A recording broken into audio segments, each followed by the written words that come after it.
క్వశ్చన్గా మనం ఆలోచన చేస్తే, ఇక్కడ దావీదుకి ఆయన లాయల్ గా ఉన్నాడు. దావీదు స్థానంలో యేసుక్రీస్తు ప్రభువుని, దావీదు కుమారుడైన యేసు ప్రభువుని పెట్టి చూస్తే, ఇత్తయి దావీదుకి ఎంత లాయల్ గా ఉన్నాడో, ఈ దావీదు కుమారుడైన యేసుక్రీస్తు ప్రభు వారికి కూడా మనం అంత లాయల్ గా ఉండాలి అనేటువంటి సత్యము మనం ఇక్కడ నేర్చుకోవచ్చు. ఇదేమి అంత ఆషామాషి విషయం ఏమి కాదు. 22లో దావీదు ఏమంటున్నాడు ఇవన్నీ చెప్పాక? అందుకు దావీదు అంటున్నాడు, అలాగైతే నువ్వు ఆ రకమైనటువంటి కమిట్మెంట్ నీకు ఆల్రెడీ ఉంటే, నువ్వు నిజంగా అట్లాగా రెడీ అయి ఉంటే, నీ తీర్మానము ఇదే అయితే, ఇక ఏదైనా సరే నాతోనే అనే రకంగా నువ్వు ఫిక్స్ అయిపోయి ఉంటే, అలాగైతే నువ్వు రావచ్చు. ఈ ఇత్తయి ఒక్కడే కాదు, ఈ ఇత్తయితో పాటు అతని కుటుంబీకులందరూ కూడా సాగిపోయారు. ఇంతకీ ఇత్తయితో ఉన్నటువంటి మొత్తం ఎంతమంది ఉన్నారు అని అంటే 600 మంది. 18వ వచనంలో ఆ మాట ఉంది. గాతు నుండి వచ్చిన 600 మంది గిత్తీయులను రాజునకు ముందుగా నడుచుచుండిరి. 600 మందికి లీడర్ ఈ గిత్తయి. ఈ గిత్తయి ఏమి ఒట్టోడు కాదు, మళ్ళీ ఒక 600 మందికి నాయకుడిగా ఉండటం అలాంటి వ్యక్తి. ఒకసారి సామెతలు 17 చదవండి. సామెతల గ్రంథం 17వ అధ్యాయం 17వ వచనం చదవండి త్వరగా.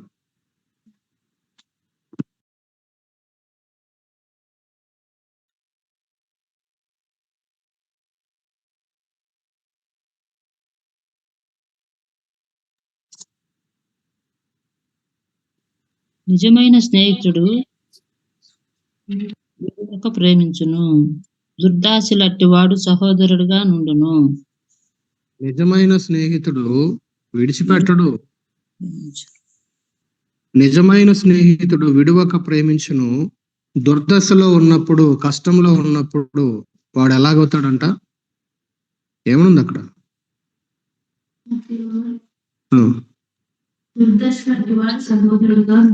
దుర్దశలో ఉన్నప్పుడు అట్టివాడు సహోదరుడుగా అయిపోతాడు. సో నిజమైన స్నేహానికి ఒక గుర్తు ఏంటి అని అంటే, విడువక ప్రేమించును. మధ్యలో వదిలేసే దాన్ని నిజమైన స్నేహం అనరు. ఇదంతా డూప్లికేట్. అన్ని బాగున్నప్పుడు ఉండేది నిజమైన స్నేహం కాదు.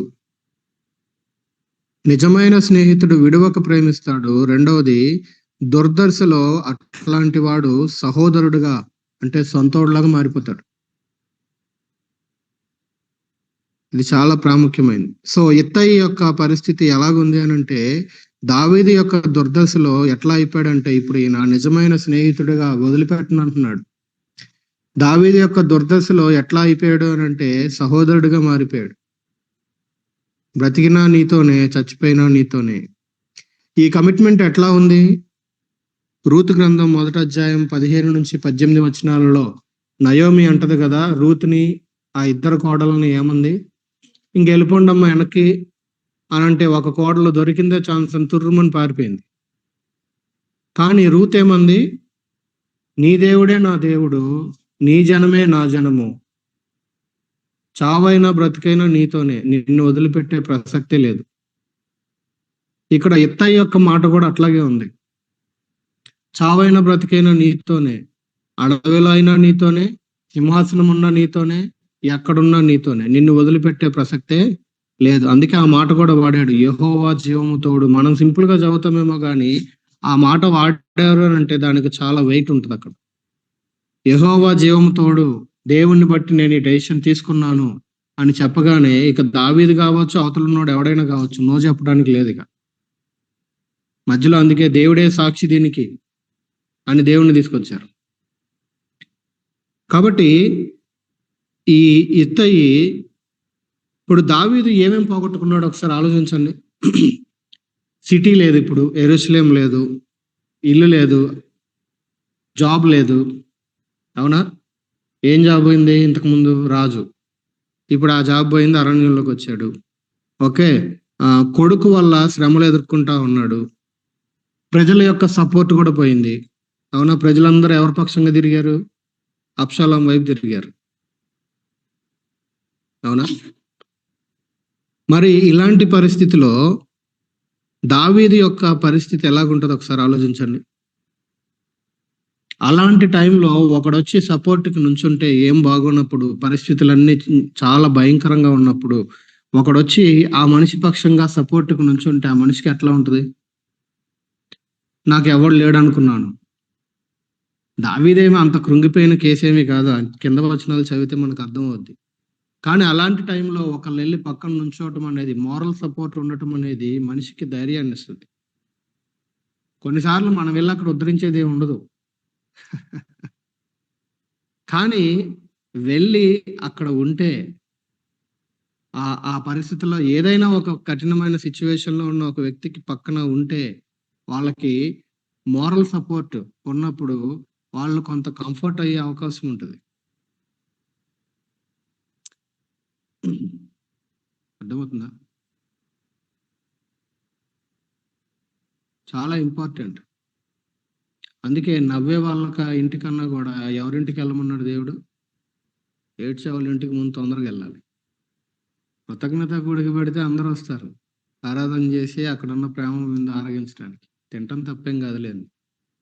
మరి పలానా వాళ్ళ ఇంట్లో సమస్య ఉంది, ఉపవాస ప్రార్థన చేద్దాం రండి అంటే మాత్రం అమ్మ బాబాయ్ ఉపవాసం. మరి దుఃఖించే ఇంటికి వెళ్ళి ఉపవాసంతోనే కదా, అవసరత ఉన్నప్పుడు ఉపవాసంతో ప్రార్థన చేయవు మరి. అది చాలా ఇంపార్టెంట్. సో ఇక్కడ దుర్దశలో అలాంటి వాడు సహోదరుడుగా మారుతాడని చెప్తా ఉన్నాడు. అక్కడ చాలా మంది ఒక గుంపే బయలుదేరారు దావీదుతో. దావీదు ఒంటరిగా బయలుదేరలా. కానీ దావీదు యొక్క స్పెషల్ అటెన్షన్, తన దృష్టి మాత్రం ఇత్తై మీద పడింది. ఎందుకంటే వీళ్ళందరూ ఎప్పటి నుంచో ఉన్నోళ్ళే, ఇతను మాత్రం కొత్తగా వచ్చినాడు. అలాంటి ఇత్తై మీద తన దృష్టి పెట్టి, ఇప్పుడు దావీదు యొక్క సిచ్యువేషన్ ఒకప్పుడు అన్ని బాగున్నప్పుడు ఎలాగుందో ఒకసారి ఆలోచించండి. అన్ని బాగున్నప్పుడు ఆయనకి ప్లెంటీ ఆఫ్ ఫ్రెండ్స్ ఉన్నారు. అవునా? లెక్కలేనంత మంది స్నేహితులు ఉన్నారు సింహాసనం మీద ఉన్నప్పుడు. అందరూ కూడా దావీదుతో టైం స్పెండ్ చేయడానికి, ఎంతో కొంత సమయం గడపడానికి ఆసక్తి చూపిన వాళ్ళే. అవునా? ఈ పొలిటికల్ గా కూడా మనకి ఇయే కనబడతాయి. వీడు పదవిలో ఉన్నప్పుడు అన్న అన్న అన్న అన్న అని ఈ అన్నని ఎత్తుతా ఉంటారు. ఒకవేళ ఆ పార్టీ ఓడిపోయింది అనుకో, ఇప్పుడు దాకా అన్న అని పిలిచిన వాడిని అవతల పార్టీలోకి పోయి వీడినే తిడతా ఉంటారు. ఏంటి ఇవన్నీ? నిజమైన స్నేహితుల వీళ్ళు? వీళ్ళని అవకాశవాదులు అంటారు. మన తెలుగులో ఒక సామెత ఉంటది, గోడ మీద పిల్లల టైప్ అన్నమాట. అవసరమైతే ఇటు దూకుతారు, లేదంటే అటు దూకుతారు, మధ్యలో ఉంటారు అన్నమాట. అలాంటి వాళ్ళు చాలా మంది ఉన్నారు దావీదుకి. కానీ తన యొక్క టైం బ్యాడ్ గా ఉన్నప్పుడు నిజమైన స్నేహితులు లేరు. అబ్షాలోము శత్రువు అయిపోయాడు, ప్రభుత్వాన్ని పడదోసాడు, యెరూషలేములో నుంచి బయటికి రావాల్సిన పరిస్థితి వచ్చింది. లాస్ట్ వీక్ మనం ధ్యానించుకున్నాం 3వ కీర్తన. సో అంతకు ముందు వారం యెరూషలేము నుంచి ఎస్కేప్, పారిపోవాల్సిన పరిస్థితి వచ్చింది. తన ప్రాణమునికి సంబంధించిన భయము తనలో మొదలైంది. స్నేహితులు విడిచిపెట్టడం ఒక ఎత్తు అయితే, విడిచిపెట్టిన స్నేహితులు వెళ్ళి అబ్షాలోముతో చేరారు. ఇది ఇంకా బాధ కలుగుతుంది దావీదుకి. నన్ను వదిలేస్తే సర్లే పోనీ, వాడు పిరుకోడు, విశ్వాసంలో బలహీనుడు, పోయాడులే అనుకోవచ్చు. కానీ వదిలిపెట్టి వీళ్ళు ఏం చేస్తున్నారు? అబ్షాలోముతో చేరుతున్నారు. ఇది ఇంకా పెయిన్ ఇస్తుంది దావీదుకి. ఇలాంటి పరిస్థితుల మధ్యలో ఆ 20, 21, 2 వచనాలలో మనకు కనబడుతున్నటువంటి ఇత్తై గురించి ఉన్నటువంటి విషయాలు 20వ వచనంలోనేమో 19, 20లో దావీదు ఇత్తై ఎవరో మాట్లాడాడు. 21లో ఒకే ఒక వచనం ఇత్తై మాట్లాడింది ఇంతకీ. అంతేగా? 19, 20లో దావీదు మాట్లాడింది, నిన్నే వచ్చావు, నీకెందుకు, వెనక్కి వెళ్ళిపోయి అన్ని దావీదు చెప్పినవి. ఇత్తై నోరు తెరిచి మాట్లాడింది ఒకే ఒక్క వరుస అక్కడ 21వ వచనం. ఆ ఒక్క వచనము చిన్న స్పీచే, షార్ట్ స్పీచే. అయితే ఆ చిన్న స్పీచే, చిన్న మాట అయి ఉండొచ్చు గాక, అయితే ఆ మాటలో తన క్యారెక్టర్ని ఏంటి, తన గుణము లేదా తన శీలం ఎట్లాంటిదో, తన క్యారెక్టర్ ఎట్లాంటిదో ఇక్కడ తెలియజేస్తా ఉంది. ఎవరు కావాలి అని అంటే ఫెయిత్ఫుల్ కావాలి దేవునికి. ఇక్కడ దావీదుకి అలాంటి వాళ్ళే కావాలి, దేవుడికి కూడా అట్లాంటి వాళ్ళే కావాలి. 111వ కీర్తనలో మనం చూస్తాం, నా యొద్ద నివసించినట్లు నమ్మకమైన వారి కొరకు నేను కనిపెట్టుచున్నాను. ఎవరు కావాలి ఇంతకీ? నమ్మకమైన వాళ్ళు కావాలి.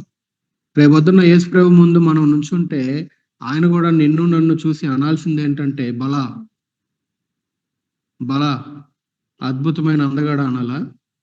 ఏమనాలి? నమ్మకమైన మంచి దాసుడా, నమ్మకమైన వాడా అని ఒకవేళ మనం అనిపించుకోలేకపోతే మనం ఎన్ని చేసినా ఉపయోగమే లేదు.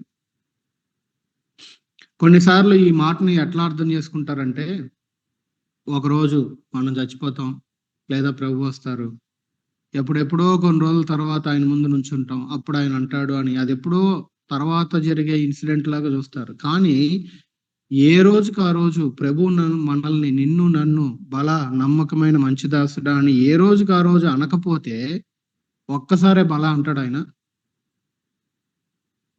చెప్పండి. చాలా ఇంపార్టెంట్ అది. మనము బల నమ్మకమైన మంచి దాసుడా అనేది అప్పుడెప్పుడో తర్వాత ఎప్పుడో అనే మాటలాగా చూస్తే, అసలు ఏ రోజుకి ఆ రోజు, ఈ రోజు మన లైఫ్ ని బట్టి, ఈ రోజు మన బిహేవియర్ ని బట్టి, ఈ రోజు ముగింపుకు వచ్చేసరికి నిద్రలోకి వెళ్లే ముందు, ఈ రోజు మన లైఫ్ ని బట్టి దేవుడు బల అని అనకపోతే ఒకేసారి రేపొద్దున అంటాడా అంటే 100కి 100 పాళ్ళు అనడం. అది మనం అర్థం చేసుకోవాలి. సో ఏ రోజుకి ఆ రోజు దేవుని చేత బల అనిపించుకునేలాగా మన జీవితాలను మనం జీవించాల్సిన అవసరత ఉంది. ఇప్పుడు దావీదుకి లాయల్ గా, లేదా దావీదు పక్షంగా నమ్మకంగా ఉండటం అనేది ఇత్తయికి అంతో ఇంతో కాస్ట్ చెల్లించాల్సిన పని ఉంటుందా? ఉంటుందా ఉండదా? ఏమేం చెల్లించాలి? ఈయన చెల్లించాల్సిన వెల ఏంటి? అందుకే నిజమైన లాయల్టీ అనేది, నిజమైనటువంటి సద్భక్తి లేదా నమ్మకము అనేది ఖచ్చితంగా ఏదైనా సరే ఖర్చు అయ్యే వరకు నిజమైన విధేయత ప్రదర్శించబడదు అంటాడు ఒక భక్తుడు. ఏంటంట? మన జీవితంలో ఏదైనా ఖర్చు అయ్యే వరకు నిజమైన విధేయత అనేది ప్రదర్శించబడదు. మనము నిజమైన విధేయత చూపించాలి అన్నప్పుడు అక్కడ మన వైపు నుంచి ఏదో ఒకటి ఖర్చు చేయాల్సిన అవసరం ఉంటుంది. ఖర్చు అనగానే డబ్బు అనుకున్నారు, లేనిపోయిన గొడవ. కొన్నిసార్లు సమయాన్ని ఖర్చు చేయాలి, కొన్నిసార్లు ఆరోగ్యాన్ని ఖర్చు చేయాలి, కొన్నిసార్లు డబ్బుని ఖర్చు చేయాలి, కొన్నిసార్లు మన కంఫర్ట్ని అక్కడ ఖర్చు చేయాలి. ఊర్లో ఉంటే ఇల్లు ఉంటుంది, బెడ్ ఉంటుంది, రూమ్లో ఏసీ ఉంటుంది, అన్నీ ఉంటాయి. ఇప్పుడు అరణ్యంలోకి వెళ్తే ఏముంటుంది? ఏముండవు. కనిపించిన ఏ చెట్టు కిందో, ఏ రాయి కిందో, ఏ గుట్ట మీదో, ఏ గుహలోనో ఎక్కడ కనిపిస్తే అక్కడ పడుకోవాలి. ఎలా ఉంటుంది పరిస్థితి? అన్నీ బాగున్నాడైతే పర్లా, చిన్నదో పెద్దదో హెల్త్ ఇష్యూ ఉన్నోళ్ళు అనుకోండి, ఇక వాళ్ళ పని మామూలుగా ఉండదు. నాకు ఎప్పుడన్నా ప్లేస్ చేంజ్ అయింది అనుకో, ఈవెన్ విజయవాడ మా ఇంటికి వెళ్ళినా, ఇక నా పని ఉంటుంది. మళ్ళీ వెనక్కి వచ్చే వరకు ప్రాపర్ స్లీప్ ఉండదు. అంటే నాకున్న హెల్త్ కండిషన్ బట్టి. సో కొన్ని లేకపోతే చాలా కష్టంగా అనిపిస్తుంది, ఇబ్బందికరంగా అనిపిస్తుంది. సో ఇక్కడ ఇత్తయి నిజమైన విధేయత దావీదుకి చూపిస్తా ఉన్నప్పుడు ఖచ్చితంగా తన లైఫ్లో ఇప్పుడు ఏమేమి ఖర్చు చేయాలినా, తన టైంని ఖర్చు చేయాలి, తన బలాన్ని ఖర్చు చేయాలి, తన కంఫర్ట్స్ని ఈ రాజు కోసం ఖర్చు చేయాలి, అన్ని పక్కన పెట్టి. ఇప్పుడు తిన్నగా వీళ్ళకి అరణ్యంలోకి వెళ్ళాక ఫుడ్ దొరుకుద్దా? ఓపెన్ చేసి మనలాగా జొమాటోనో టొమాటోనో ఓపెన్ చేసి ఆర్డర్ చేస్తానంటే ఏమైనా ఉన్నాయి ఆ రోజుల్లో? ఏం లేవు. సరిగ్గా ఫుడ్ దొరుకుద్దా అనేది కూడా ప్రశ్న, సరిగ్గా నిద్ర ఉంటుందా అనేది ప్రశ్న. కానీ ట్రూ లాయల్టీ, నిజమైనటువంటి దానిని చూపించడానికి ఆయన ఇష్టపడ్డాడు. ఇక్కడ ఏం లేదు అని అంటే ఈయనకి స్వార్థం లేదు. ఇత్తయిలో మనకు కనబడే ఒక క్వాలిటీ ఏంటి? కేవలము లాయల్గా ఉండటం మాత్రమే కాదు, లాయల్టీ మాత్రమే కాదు, ఏం లేదు ఈయనకి? స్వార్థం లేదు, స్వార్థం లేదు. కేవలము సద్భక్తిని కలిగి ఉండటమే కాదు, లాయల్టీ అంటే సద్భక్తి అంటే ఒక మంచి భక్తిని కనపరచడం. కేవలము సద్భక్తిని కనపరచడం మాత్రమే కాదు, ఇత్తయిలో ఉన్న మరొక క్వాలిటీ ఏంటి అనంటే ఏంటి? నిస్వార్థంగా ఉండటం. స్వార్థం లేదు. స్వార్థం చూసుకునేవాడు అనుకోండి ఎట్లుంటది? నువ్వేమైతే నాకెందుకయ్యా? నా వల్ల అయితే కాదు. ఎందుకు? వీళ్ళ స్వార్థం వీళ్ళకి ఇంపార్టెంట్. వాడి లైఫ్, వాడి పొట్ట, వాడి కంఫర్ట్ ఇంకా వాడే. ఒకసారి ఒక మీటింగ్ జరిగింది వేరే దగ్గర. ఆ రోజు వాక్యం చెప్పిన ఆయన ప్రేమ గురించి బోధించారు. దేవుణ్ణి ప్రేమించటం, పొరుగువాడిని ప్రేమించటం. వాక్యం అయిపోయింది. నెక్స్ట్ డే కూడా మీటింగ్ ఉంది. వెళ్ళిపోయే వాళ్ళు వెళ్ళిపోయారు, అక్కడ ఉండే వాళ్ళు ఉండిపోయారు. ఇక ఒక్కొక్కళ్ళం ప్లేసులు చూసుకొని పడుకోవడానికి రెడీ అవుతున్నాం. ఒక రెడ్డి ఉన్నాడు. ఆ రెడ్డి గారు సరే నాకు చాలా సంవత్సరాల నుంచి తెలుసు, రక్షించబడలేదు. వాళ్ళ అమ్మ బిలీవరు. సరే ఏంటి కృష్ణారెడ్డి గారు అది ఇది అని మేము ఏదో మాట్లాడుకుంటా, అక్కడ ఒక డబుల్ కాట్ బెడ్ ఉంది బయట వరండాలు. విలేజ్ అది. మిగతా వాళ్ళందరూ అడ్జస్ట్ అయిపోయారు. చర్చిలో కొంతమంది, లోపల రూముల్లో కొంతమంది. సరే మనిద్దరం డబుల్ కాటేగా, నువ్వు అటు నేను ఇటు మనిద్దరం పడుకుందాం అని మేమిద్దరం రెడీ అవుతున్నాం. బయట వరండాలో పడుకున్న వాడికి దుప్పటి కావాలా విలేజ్‌లో? సరే ఆయనకు దుప్పటి పెట్టుకున్నాడు. నాకు అంత తొందరగా నీడ్ ఉండదు. సరే అడ్జస్ట్ అవుదాం ఏదో అని మేము రెడీ అయ్యాం. ఈలోపు లోపల నుంచి ఒక ఆమె వచ్చింది. ఏమేమో బిలీవర్, సంవత్సరాల తరబడి బిలీవర్. ఆమెమో లోపల రూమ్‌లో పడుకునే ఆమె. వచ్చి ఆమె, ఈయన ఇద్దరు రిలేషన్ సంబంధం ఉంది. అమ్మో! నాకు కావాలో అని పట్టుకుని ఆ దుప్పటి చేతిలోంచి లాక్కుని వెళ్ళిపోయింది. ఆమె వెళ్ళిపోగానే ఈయన నన్ను ఒక ప్రశ్న అడిగాడు. ఏమండి పాస్టర్ గారు, ఇప్పుడు దాకా చెప్పారు దేని గురించి? ప్రేమ గురించి. ఇదేనా ప్రేమ అని అడిగాడు. ఇప్పుడు లోపల పడుకునే ఆమెకు దుప్పటి ఎక్కువ అవసరమా? బయట పడుకునే నాకు ఎక్కువ అవసరమా? మరి ఆమె వచ్చి ఇట్లా లాక్కెళ్ళిపోయింది. ఇదేనా మరి ఎంతసేపు ప్రేమ ప్రేమ అని చెప్పారుగా అని అడిగాడు. ఏం చెప్పాలి అప్పుడు ఆ టైంలో? అర్థమవుతుందా? అంటే అక్కడ ఏం కనబడుతుంది? కోర్స్ ఆమె వయసులో పెద్దది కావచ్చు, ఆమెకు అక్కర ఉండొచ్చు. కానీ నువ్వు లోపల పడుకునేదాన్ని, నువ్వు ఫ్యాన్ ఆపేసుకునో లేదా ఏసీ ఆపేసుకునో ఏదో మొత్తానికి నువ్వు అడ్జస్ట్ అయ్యే అవకాశం ఉంటది. ఇక్కడ ఛాన్స్ ఉండదు. ఎందుకు ఇప్పుడు ఆ ఉదాహరణ చెప్తున్నానంటే స్వార్థం. అమ్మో! నాకు కావాలి అనే వైఖరి ఉంటది చూసారా? ఇక్కడ ఇత్తయిలో లేనిదేంటి? స్వార్థం లేదు. స్వార్థం లేదు. నిస్వార్థంగా ఉన్నాడు. దావీదు కూడా ఎట్లాంటి వాడనంటే నిస్వార్థంగా ఉన్నాడు. అందుకే వీళ్ళిద్దరు తొందరగా కనెక్ట్ అయ్యారు. అర్థమైందా? ఇప్పుడు క్లాస్‌లో ఒక 30 మంది ఉండొచ్చు. కానీ ఒకడు మాత్రం క్లోజ్ ఫ్రెండ్ అయిపోతాడు. ఎందుకు? ఈ ఈ వీడియి వాడియి తొందరగా కలుస్తాయి అన్నమాట. అంతే. తొందరగా లింక్ అయిపోతారు ఇద్దరు. ఇక వీడెన్ని పనికిమాలినయి చేసినా, వాడెన్ని పనికిమాలినయి చేసినా ఇక మొత్తం ఫ్రెండ్‌షిప్ మాత్రం ఇక అనాబౌండ్ లాగా తగులుకుంటారన్నమాట ఇద్దరు. ఇత్తయిలో మనకు కనబడేటువంటి విషయం ఏంటంటే లాయల్టీ. సద్భక్తి ఒకటి, మరొకటి నిస్వార్థం. స్వార్థం లేనటువంటి జీవితం. అన్‌సెల్ఫిష్. ఇప్పుడు ఒకసారి చూడండి, ఇందాక చెప్పినట్లుగా ఈ పోలికను చూడండి. ఇత్తయి దావీదుకు చూపుతున్నట్లుగా మనము యేసయ్యకి చూపించాల్సిన అవసరం ఉంది. మనము కూడా యేసు ప్రభు విషయంలో నిస్వార్థంగా ఉండాల్సిన అవసరం ఉంది. యాజ్ ఎ డిసైపుల్, శిష్యునిగా మనము కూడా నిస్వార్థముగా ఆయనని వెంబడించాల్సినటువంటి అవసరం ఉంది. దావీదు పైన ఉన్నప్పుడు బాగానే ఉన్నారు చాలా మంది. ఇప్పుడు కిందకు వచ్చాడు. ఉన్నత స్థానం నుండి కింది స్థానానికి వచ్చాడు. ఇప్పుడు కూడా ఇత్తయి ఆయన ఎట్లా ఆ యొక్క విధేయతని చూపిస్తా ఉన్నాడు.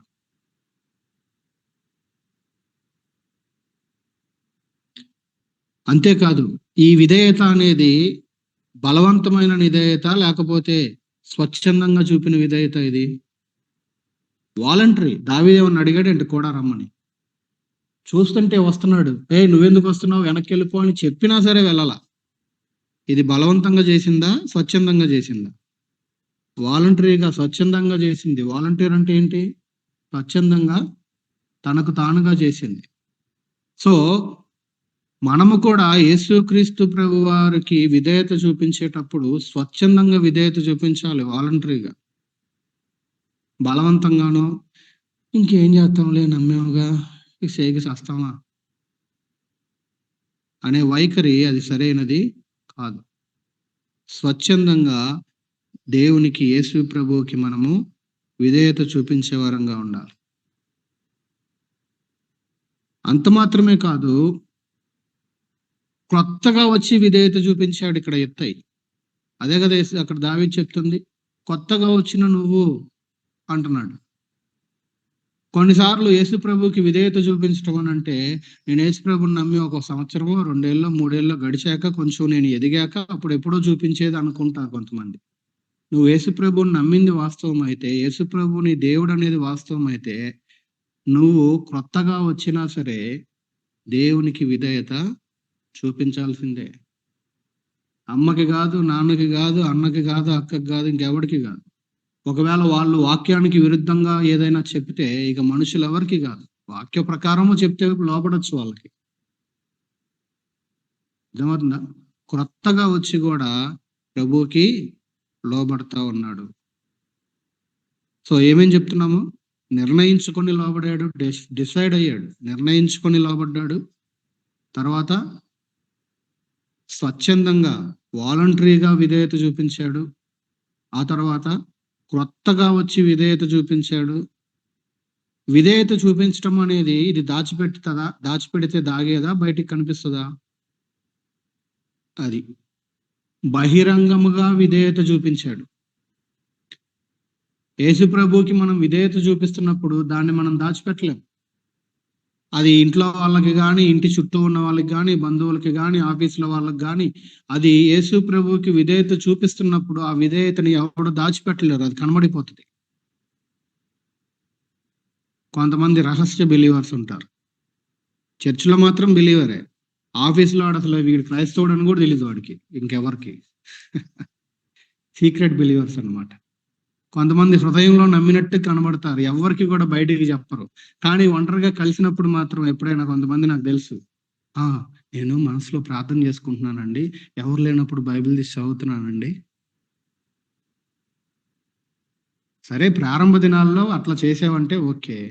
రోజులు, సంవత్సరాలు అయిపోతున్నా సరే ఇంకా నేను రహస్యంగానే చదువుతాను, ఇంకా నేను మనసులోనే 2 మాటలు తలుచుకుంటాను, నేను బహిరంగంగా యేసు ప్రభువుని ఒప్పుకోను, బహిరంగంగా నేను యేసు ప్రభు బిడ్డనని ఎవరికి చెప్పుకోనంటే వీడు బిలీవరా, అన్‌బిలీవరా? అర్థమవుతుందా? నిజమైన విధేయత అనేది బహిరంగంగా బయటికి కనిపిస్తుంది. ఇప్పుడు అందరి ముందు బయటకు వచ్చేసాడు ఈయన, బయటకు వచ్చి చూపిస్తున్నాడు, నేను దావీదుకి విధేయత చూపిస్తాను అని. అంత మాత్రమే కాదు, ఇంకొకటి కూడా తెలిసే వెంబడించాడు. ఏం తెలుసు? దావీదుకి పట్టిన గతే నాకు కూడా పడతది అని తెలిసి కూడా విధేయత చూపించాడు. అవునా? సర్లే, కొత్తగా వచ్చిన, బహిరంగంగా విధేయత చూపించిన, నిర్ణయించుకుని విధేయత చూపించిన, స్వచ్ఛందంగా విధేయత చూపించిన, రేపొద్దున నాకు అది కలుగుతుంది కదా అని ఏదో ఆశించి కాదు. ఈయనకి ఏం తెలుసు? దావీదుకి పట్టిన గతే నాకు పడుతుంది, అది మంచైనా చెడైనా. అందుకే అక్కడ చెప్పాడు, చచ్చినను బ్రతికినను. ఒకవేళ నువ్వు బ్రతికితే మరలా వచ్చి సింహాసనం మీద కూర్చుంటావు, అప్పుడు నీతోనే ఉంటా. ఒకవేళ అరణ్యంలోనే నీ కొడుకు వలన చచ్చిపోతే నీ పక్షంగా చేరినందుకు నేను కూడా చచ్చిపోతా. బ్రతికినను చచ్చినను. కాబట్టి దావీదుకి పట్టిన గతే తనకు కూడా పడతది అని ఎరిగి విధేయత చూపించటం, ఇది నిజమైన విధేయత. కొన్నిసార్లు డూప్లికేట్ విధేయతలు ఉంటాయి. ఏంటంటే, నేను ఇది చేస్తే నాకు అది చేస్తాడు యేసయ్య, కాబట్టి ఇట్లా చేద్దాం. నేను ప్రార్థన చేస్తే ఎందుకు చేస్తాను ప్రార్థన? నేను ప్రార్థన చేస్తే ఆయన వచ్చి జవాబిస్తాడు కాబట్టి, ఏదో ఆశించి. నేను ఆయనకి ఆ కానుకల బెట్టులో కొంత వేసేస్తే ఆయన మళ్ళీ నాకు ఎక్కువ ఇచ్చేస్తాడు కాబట్టి. అంటే ఏం ఆశించి? ఆయన ఇచ్చినా ఇవ్వకపోయినా, నా ప్రార్థనకి జవాబు ఇచ్చినా ఇవ్వకపోయినా, కొన్నిసార్లు తెలవక పనికిమాలిన ఎన్ని అడుగుతాం. అడిగినవన్నీ దేవుని చిత్తం కాదు. కొన్ని రోజుల తర్వాత మనకే అర్థమవుతుంది, అరే ఇది దేవుని ఉద్దేశం కాదు కదా, అజ్ఞానంతో ఇన్ని రోజులు దీని గురించి నేను అడుగుతా వచ్చాను, తర్వాత గ్రహింపులోకి వస్తాం.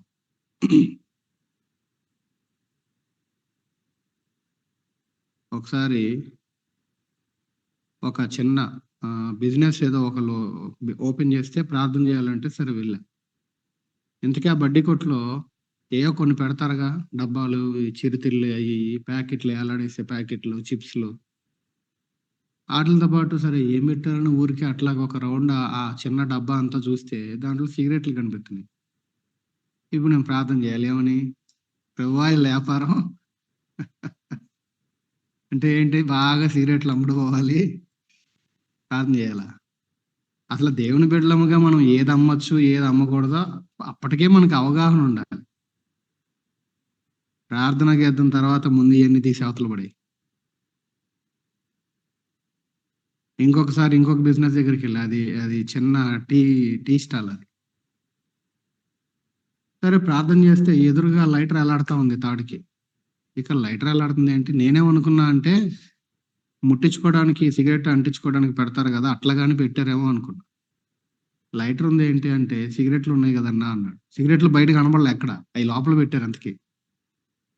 నేను అనుకున్నా లైటర్ని తీపిచ్చేద్దామని నేను క్వశ్చన్ చేస్తే లైటరే కాదు సిగరెట్లు కూడా ఉన్నాయి అక్కడ. దేవుని బిడ్డలంగా మనకి ఇది తగదు.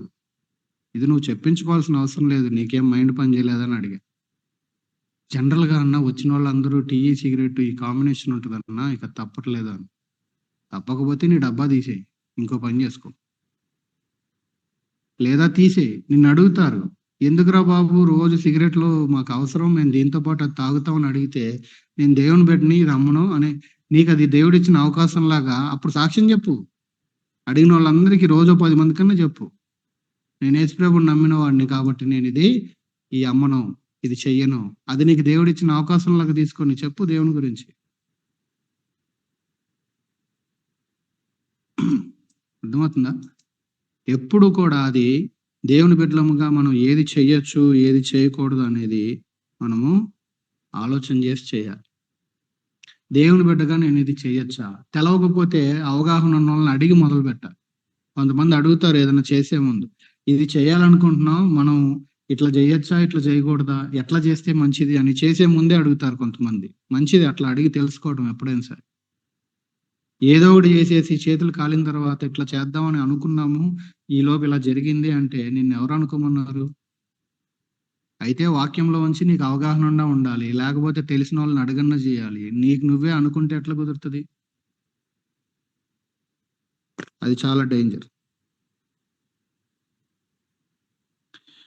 సో ఇక్కడ దావీదుకు పట్టే గతే తనకి పడుతుందని తెలిసి విధేయత చూపించాడు.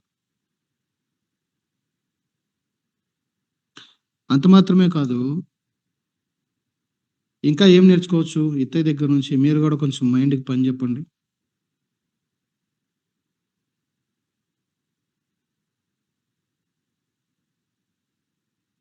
దేవునికి దావీదుకి ఈయన చూపించిన విధేయత, యేసు ప్రభువుకి ఆయన శిష్యుడిగా మనం చూపించవలసిన విధేయత, కంపారిజన్ చూస్తున్నాం. అన్ని బాగున్నప్పుడు విధేయత, ఇప్పుడు దావీదు కిందకు వచ్చాడు అయినా విధేయతే. కొన్నిసార్లు అంటారు, మొన్న బరియల్కి వెళ్ళినప్పుడు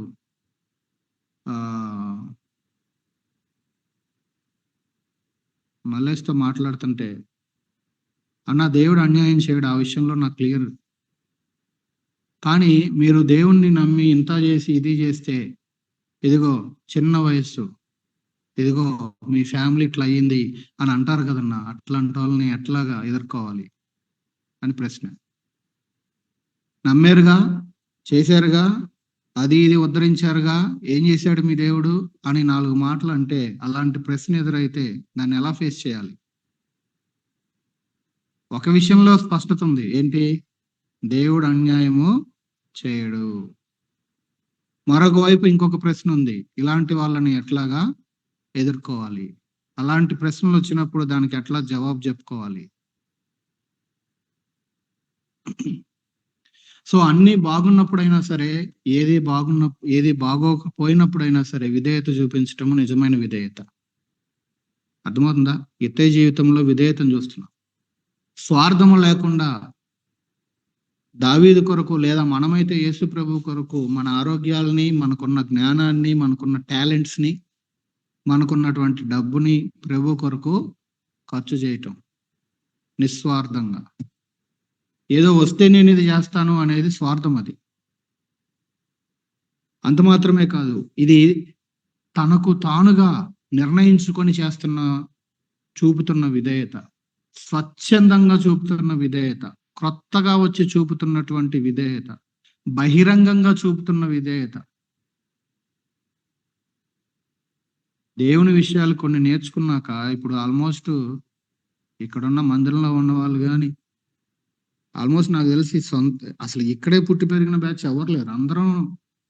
అవునా? మీది ఇక్కడ కాదు, మీది ఇక్కడ కాదు, మాది ఇక్కడ కాదు, అందరం నాన్ లోకల్సే, ఆన్లైన్లో ఉన్న వాళ్ళు కూడా. సో అంతో ఎంతో దేవుని విషయాలు నేర్చుకొని మరలా ఇక్కడ నుంచి ఊరికి పోతే వాళ్ళకి ఏం కనబడాలి? ఏమేంటి ముందులాగా లేదు, వీడేంటి ముందులాగా లేడు. ఆ యొక్క చేంజ్ని, ఆ మార్పును కనుక గమనించలేకపోతే ఇక మన మారు మనసు పొందాము అని చెప్పుకోవటమే శుద్ధ దండగ. అసలు ఏంది? మాట మారిపోయింది, ప్రవర్తన మారిపోయింది, బిహేవియర్ మారిపోయింది. ఏంటి బైబిల్ పట్టుకుంటా ఉన్నారు, ఏంటి మోకాళ్ళు వేస్తున్నారు, ఏంటి నోరు తెరిచి దేవుని గురించి మాట్లాడుతున్నారు. ఇంతకుముందు నోరేసుకు పడే వాళ్ళు ఇప్పుడేమో ఏమంటున్నా రెస్పాండ్ అవ్వట్లేదు. ఏంటి చేంజ్, మార్పు అనేది? అంటే అది దాచిపెడితే దాగేది కాదు. సో బహిరంగంగా విధేయత చూపించడం అంటే అది. అంటే బహిరంగంగా విధేయత అన్నప్పుడు కేవలం యేసు ప్రభు నా దేవుడు అని ఒప్పుకోవటం మాత్రమే కాదు, ఆయన చెప్పిన ప్రకారం నడవటం. అంతే కదా బహిరంగంగా విధేయత అంటే. అది ఆయన చెప్పిన ప్రకారం వాక్యం చదవటం, ఆయన చెప్పిన ప్రకారం ప్రార్థన చేయటం, ఆయన చెప్పిన ప్రకారం జీవించటం, ఆయన చెప్పిన ప్రకారం ఇంకొకరికి ఆయన గురించి చెప్పే ప్రయత్నం చేయటం బహిరంగ విధేయత. ఇంకా ఏం చెప్పుకున్నాం? ఇక తనకు దావీదుకి పట్టిన పరిస్థితే నాకు పడుతుందని తెలిసి కూడా విధేయత చూపించటం. ఏది ఏమైనా సరే నేను విధేయత చూపించటం మాత్రము మానను.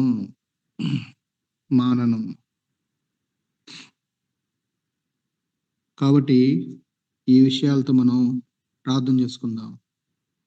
అన్నీ బాగున్నప్పుడు యేసు ప్రభువుని వెంబడించడం ఒక రకంగా కొంచెం ఈజీనేమో. లైఫ్లో కొన్ని ఇష్యూస్ వస్తున్నప్పుడు, కొన్ని ఎదుర్కొంటా ఉన్నప్పుడు, దుర్దశ వచ్చినప్పుడు, అట్లాంటి టైంలో కూడా ఆయనకి నమ్మకంగా నిలబడటం అనేది అది చాలా ప్రాముఖ్యమైనది. అదే మనం ఇక్కడ ఇత్తయ్య దగ్గర నుంచి నేర్చుకుంటా ఉన్నాం. ఇంతకీ ఇలాంటి సద్భక్తిని, ఇలాంటి విధేయతని, ఇలాంటి నిస్వార్థమైనటువంటి వైఖరిని దావీదు ఎడల కనపరిచిన ఇత్తయికి దక్కిన ప్రతిఫలం ఏంటి? ఇంతకీ 18వ అధ్యాయం 2వ వచనం చదవండి. 18వ అధ్యాయం 2వ వచనం చదవండి.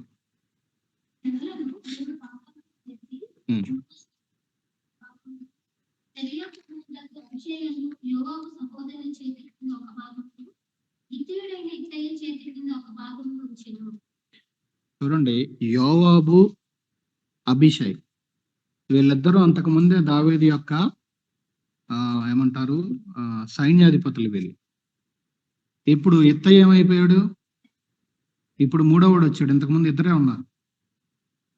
అంతకుముందు వీళ్ళ ముగ్గురు అన్నదమ్ములు ఉండేవాళ్ళు, యోవాబు, అభిషై, మూడోవాడు ఎవరు?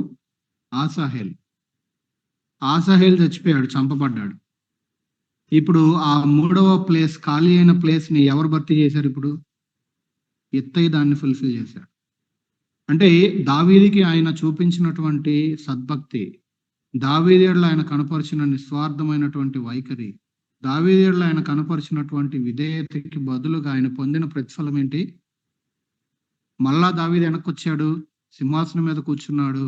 తన సైన్యంలో ఇప్పుడు ఎలాగైతే మనకి ఆర్మీ, నేవీ, ఎయిర్ ఫోర్స్ 3 ఉన్నాయి. అవునా? ఆర్మీకి ఒక చీఫ్, ఎయిర్ ఫోర్స్ కి ఒక చీఫ్, ఇప్పుడు మొత్తాన్ని కలిపి ఒక చీఫ్ ను కూడా పెట్టారు.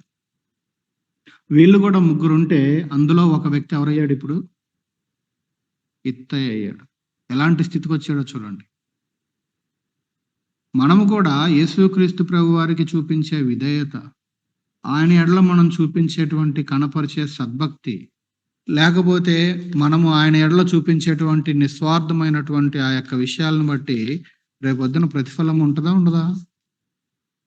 కొన్నిసార్లు అది భూమి మీద ఉండగానే ఉండొచ్చు, కొన్నిసార్లు అక్కడికి వెళ్ళిన తర్వాత ఉండొచ్చు. కానీ మనము చేసినటువంటి దానిని మర్చిపోవటానికి ఆయన అన్యాయస్తుడు కాదు. ఖచ్చితంగా వాని క్రియల చొప్పున ప్రతి వానికి నేను ప్రతిఫలము ఇస్తాను అని ఖచ్చితంగా తెలియజేసినటువంటి ప్రభు. ప్రార్థన చేసుకుందాం.